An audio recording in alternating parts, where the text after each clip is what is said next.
Hey everyone, and welcome back to the show. Today we're tackling a giant, Reliance Industries Limited, or RIL. This is a company that needs almost no introduction, a true Indian conglomerate with its fingers in everything from oil refining and petrochemicals. That's their oil to chemicals or O2C division. To retail, digital services under Geo platforms, oil and gas exploration, and now increasingly, new energy and media through GeoStar. Absolutely, a behemoth. And we've got their latest financial results to dig into.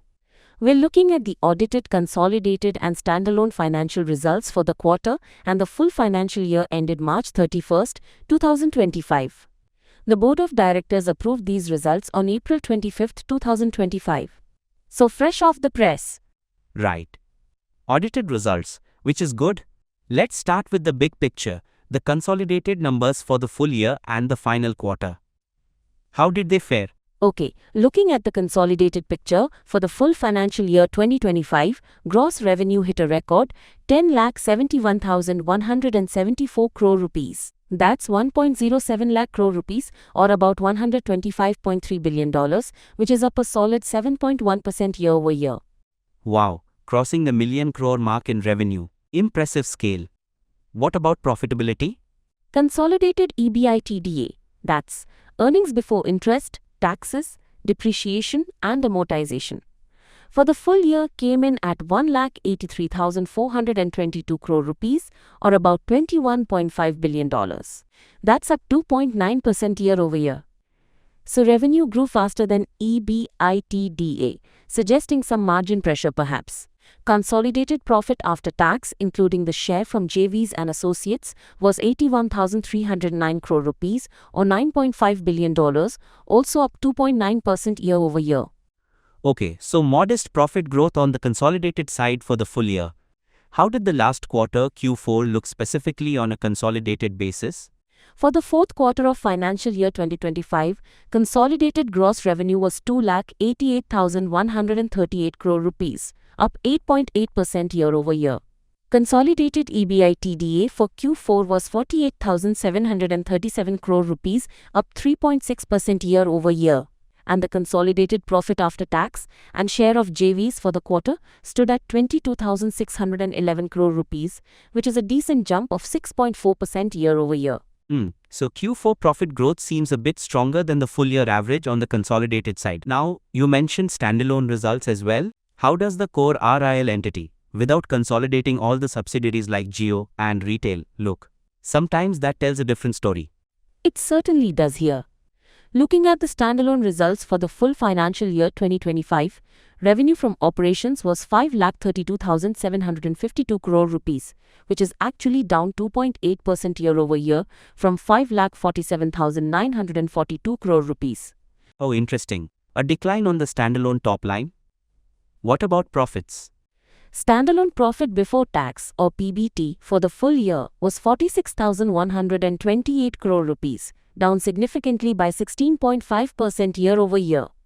And standalone profit after tax or PAT was 35,262 crore rupees, down 16.1% year over year from 42,042 crore rupees. That's a stark contrast to the consolidated growth. What drove the standalone decline? Primarily, the standalone entity is heavily weighted towards the oil to chemicals or O2C and oil and gas businesses. As we'll discuss in the segments, the O2C business faced significant margin pressures globally during the year, which directly impacts the standalone results much more than the diversified consolidated picture, where digital and retail cushion the blow. Makes sense. And what about earnings per share or EPS?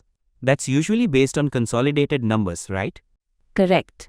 The consolidated basic EPS for the full financial year 2025 was reported at 104.66 rupees. This compares to 101.41 rupees for the previous year, factoring in adjustments for bonus shares issued during the year. Got it.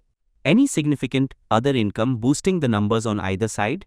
On the consolidated side for the year, other income was about 17,978 crore rupees compared to 16,057 crore rupees last year.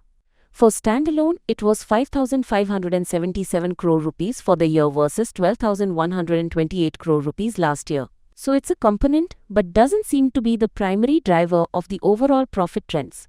especially the divergence between consolidated and standalone. Let's talk profitability margins then. How did they hold up consolidated versus standalone?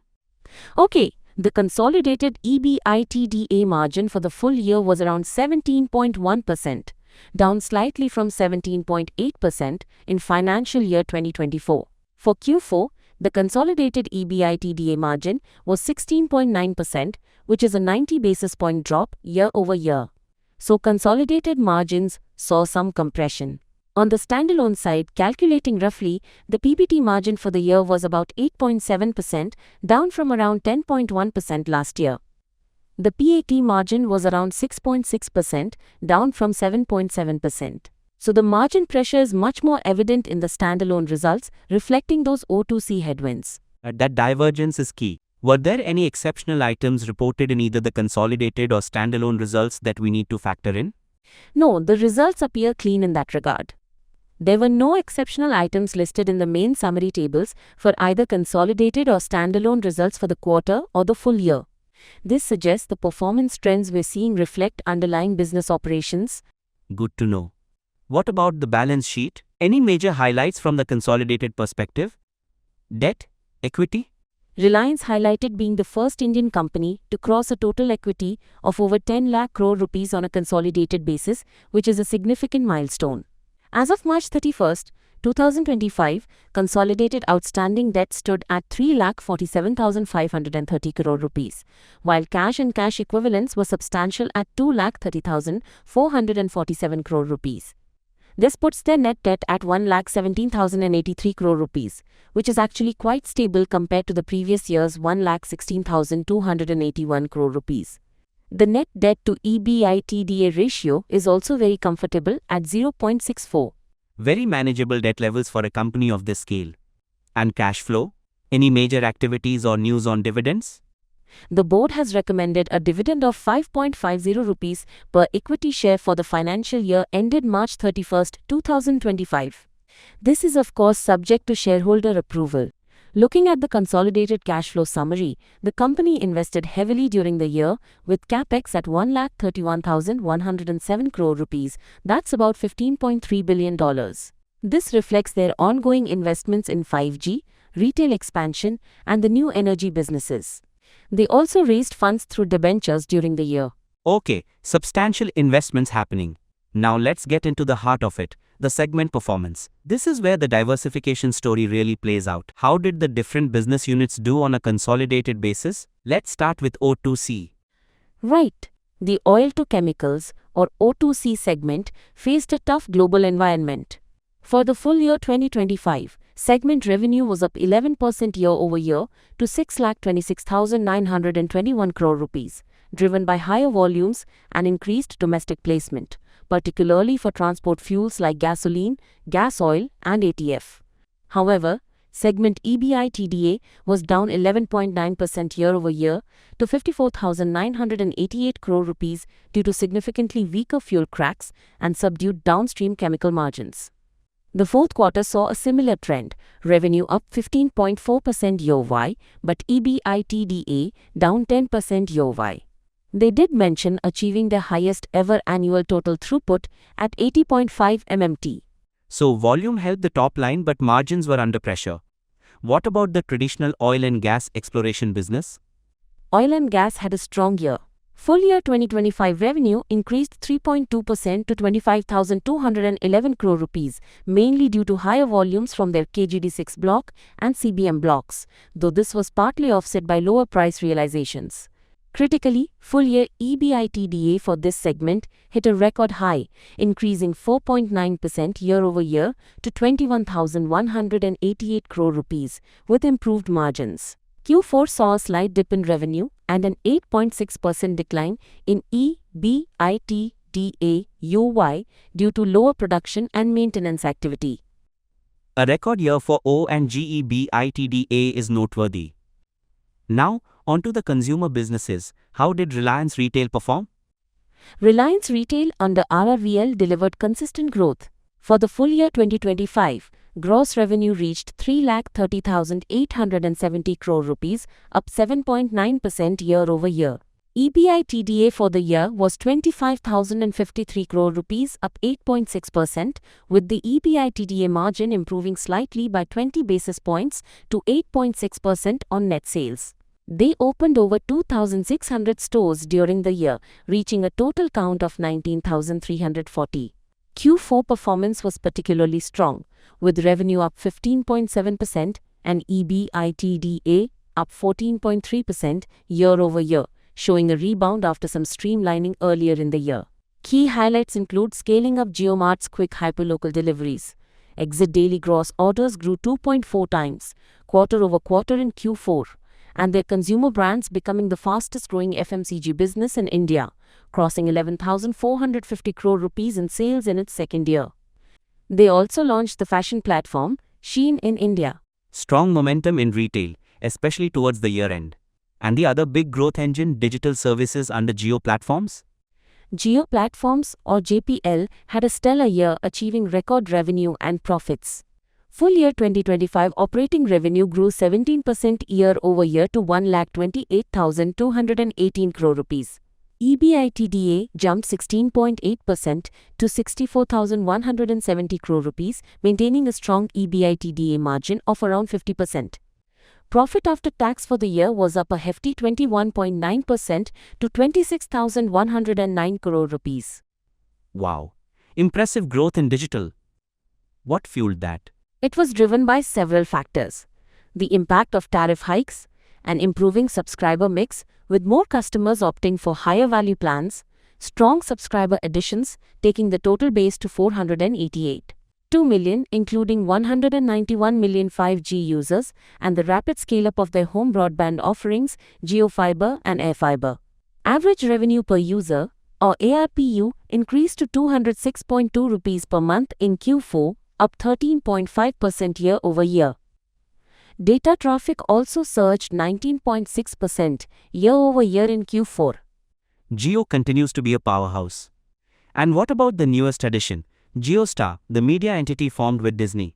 Right. The merger was completed on November 14, 2024, so we have results for the period since then until March 31, 2025. In that period, JioStar reported revenue from operations of 9,497 crore rupees. EBITDA, including other income, was 774 crore rupees and profit after tax was 229 crore rupees. They highlighted some massive user numbers. The Jio Hotstar app crossed 100 million paid users within 5 weeks of launch, reached 503 million monthly active users or MAUs in March, and set a record live concurrency of 61 million viewers during the ICC Champions Trophy finals. Huge numbers right out of the gate for JioStar. So summing up the segments, it looks like the consumer-facing businesses, retail and digital, really drove the consolidated growth, offsetting the headwinds faced by the O2C segment, while oil and gas had a record profit year. Exactly. The diversification strategy is clearly paying off, allowing RIL to deliver overall growth even when one major segment faces global pressures. The standalone results, being dominated by O2C, reflect those pressures more directly, with the decline in revenue and profits year-over-year. Any other significant events or notes from management commentary we should touch upon? Mukesh Ambani's commentary emphasized the resilience despite a challenging global environment, fulfilling India's growth needs, the record O&G performance, the strategic recalibration in retail, the record results and AI focus in digital, and importantly, laying a strong foundation in new energy. The investor presentation also detailed progress in new energy, like the first line of the solar PV module manufacturing facility being commissioned and 10 CBG, or compressed biogas, plants becoming operational. They also highlighted strategic moves like the Jio agreement with SpaceX for Starlink services in India. Okay, significant progress on multiple fronts. Now a critical piece, the auditor's report. Given the complexity and scale, any red flags raised by the auditors for either the consolidated or standalone results? This is always crucial.